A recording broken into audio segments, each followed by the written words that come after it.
שוב משוגע.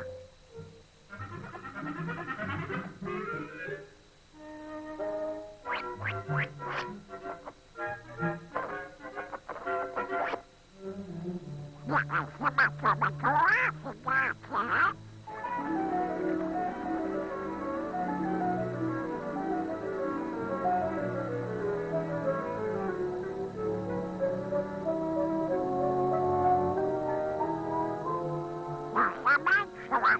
כן? היי שווה 3.1415926535897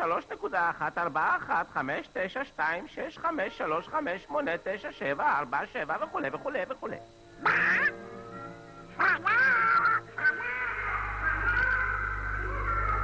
שלום דונלד. תשמע, איפה אני? בארץ מתמטיקסם. מתמטיקה שם? זה מצב. זו ארץ של הרפתקאות מרתקות. ומי אתה? אני רוח. רוח ההרפתקאות. בקהל גדול, מה היה? מסע בארץ המתמטיקה המופלאה. מתמטיקה? זה בשביל מלומדים. מלומדים? חכה רגע דונלד. אתה אוהב מוזיקה, נכון? כן? בלי המלומדים לא הייתה מוזיקה. בוא איתי ליוון העתיקה, לתקופתו של פיתגורס. אבי אבות המלומדים. פיתגורס? אבי המתמטיקה והמוזיקה. מתמטיקה וגם מוזיקה? כן, תמצא מתמטיקה במקומות בלתי צפויים. תסתכל. קודם כל, נזדקק למיתר. נמתח אותו היטב, פרוט עליו. חתוך אותו לשניים, ושוב פרוט עליו. אתה שומע? אותו צליל באוקטבה יותר גבוהה. עכשיו חלק את המחצית השנייה ואת הבאה. פיתגורס גילה שהיחס של האוקטבה הוא 2:1. בשברים פשוטים הוא הגיע לזה.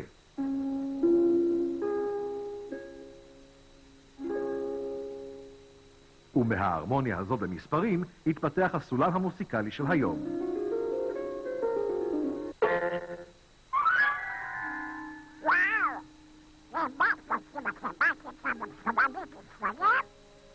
תאר לך כמה נרגש היה פיתגורס כאשר גילה את ממצאיו לחבריו המלומדים הידועים כפיתגוריים. הם היו נוהגים להיפגש בחשאי כדי לדון בתגליות המתמטיות שלהם. רק לחברים הייתה רשות כניסה. היה להם סמל סודי, כוכב מחומש, פנטגרם. נראה איזה נושא עומד היום על הפרק.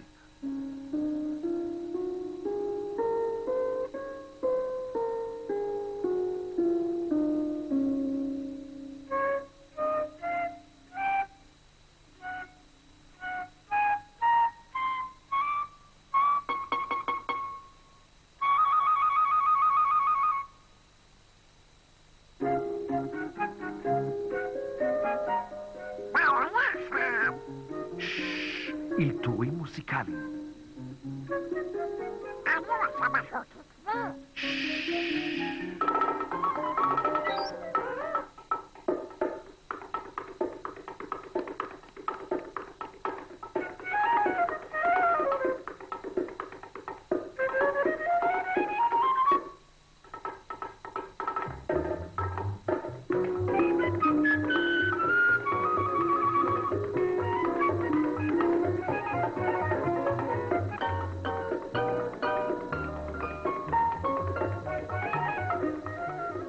המלומדים האלה, הפיתגוריים, עם הנוסחאות המתמטיות שלהם, הניחו את הבסיס למוזיקה של ימינו.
היה זה ידידנו פיתגורס שגילה את הקסם המתמטי בכוכב המחומש.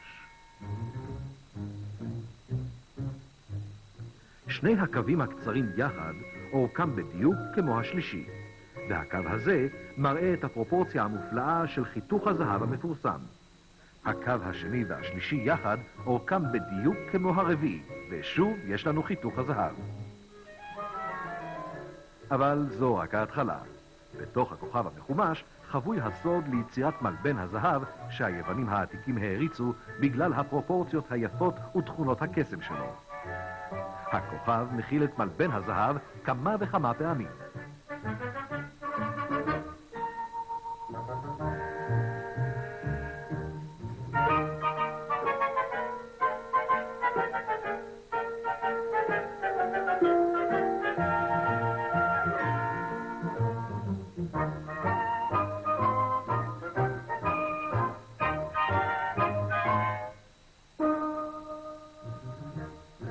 זו הצורה הנפלאה ביותר. היא יכולה להיווצר מתוך עצמה באופן מתמטי עד אין סוף. לכל המלבנים האלה בדיוק אותה פרופורציה.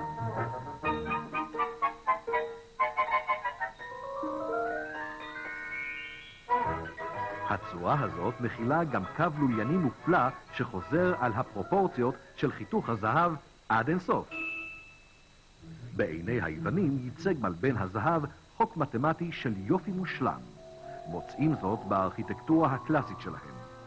הפרתנון, אולי המפורסם ביותר מכל המבנים המוקדמים של היוונים, מכיל מלבני זהב רבים.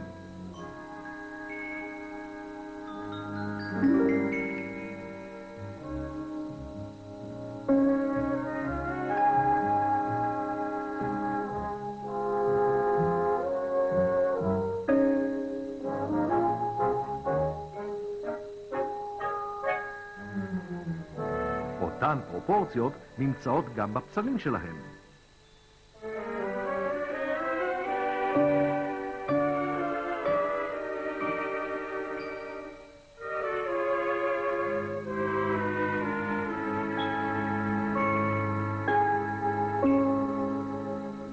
בתקופות מאוחרות יותר שלט מלבן הזהב בתפיסת היופי בארכיטקטורה של העולם המערבי. הקתדרלה נוטרדם בפריס היא דוגמה בולטת לכך. הציירים של תקופת הרנסנס ידעו גם הם את הסוד.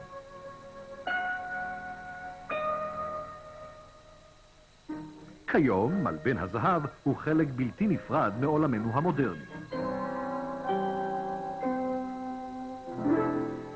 ציירים מודרניים גילו מחדש את הקסם שבפרופורציות האלה.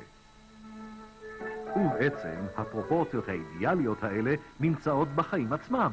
אני לא מאמין!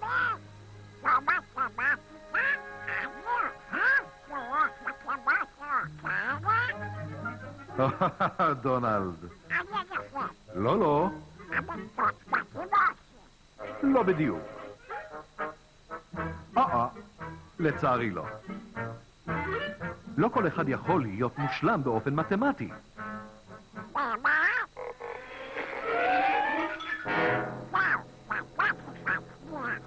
עכשיו, כשאתה חמוש במחומש, נראה איך הטבע משתמש באותה צורה מתמטית. פרח הפטוניה, כוכב היסמין, כוכב ים,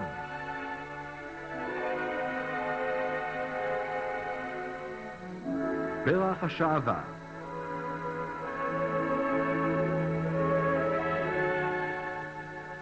יש אלפי מועמדים בטבע שראויים להתקבל כחברים באגודת הכוכב הפיתגוריאני.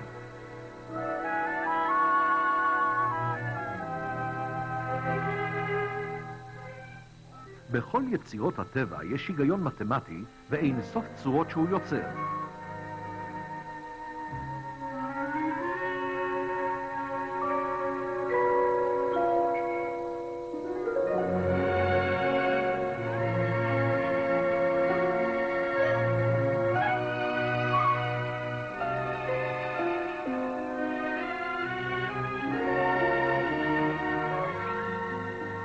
הפרופורציה הקסומה של חיתוך הזהב מצויה לעתים קרובות בקווים הלולייניים שהטבע מסרטט.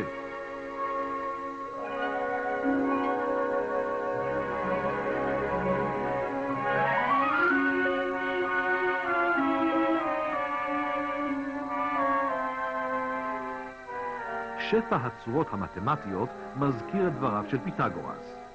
כל דבר מאורגן לפי מספר וצורה מתמטית. כן, יש מתמטיקה במוסיקה, באומנות ובעצם בכל תחום. וכפי שהניחו היוונים, החוקים הם תמיד אותם החוקים.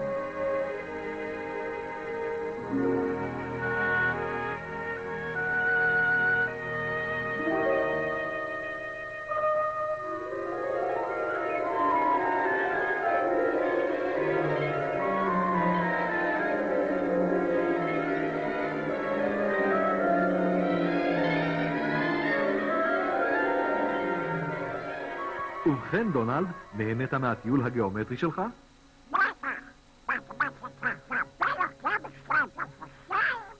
אתה צודק, דונלד, ותוכל למצוא מתמטיקה גם במשחקים. נתחיל במשחק שקשור בריבועים. לא, שחמט. מאבק מתמטי בין שני מוחות. משחק שמלכים ופשוטי העם נהנו ממנו במשך דורות. למעשה, לואיס קארול, מתמטיקאי ידוע וסופר מפורסם, השתמש בלוח השח כתפאורה לספרו הקלאסי מבעד למראה. אליס נפגשת פנים אל פנים עם קבוצה של טיפוסים בלתי ידידותיים ממשחק השח.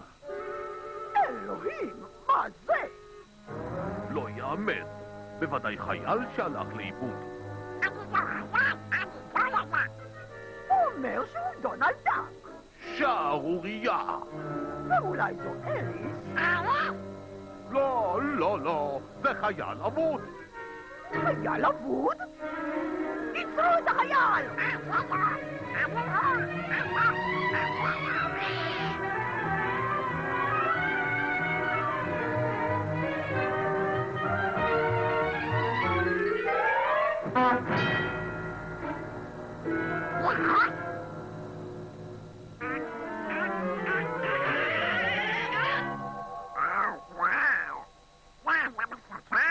עכשיו אתה יכול להתבונן במשחק ממרחק בטוח.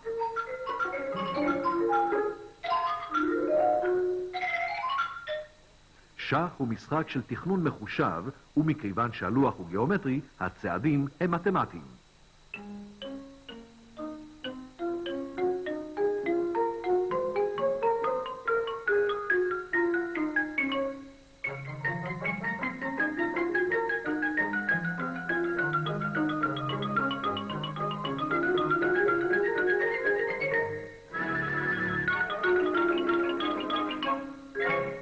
שחמט והמשחק נגמר. למעשה, כל המשחקים משוחקים על משטחים גיאומטריים. מגרש בייסבול למשל.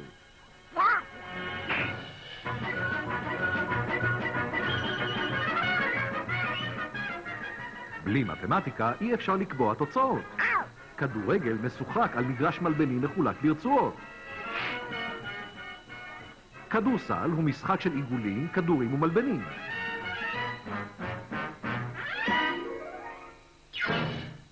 גם כדי לשחק בקלאס צריך כמה ריבועים.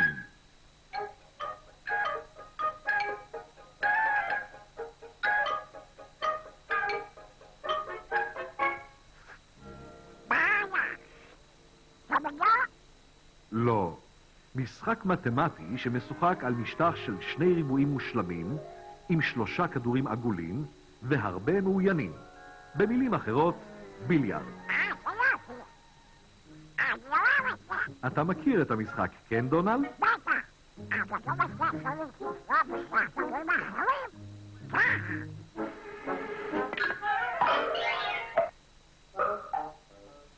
ועכשיו נראה איך שחקן ביליארד מנוסה משתמש בראש שלו. הכדור הלבן המנחה לא רק צריך לפגוע בשני הכדורים האחרים, הוא גם צריך לפגוע ב3 מקומות בריקוד הדופן לפני שהוא פוגע בכדור היעד.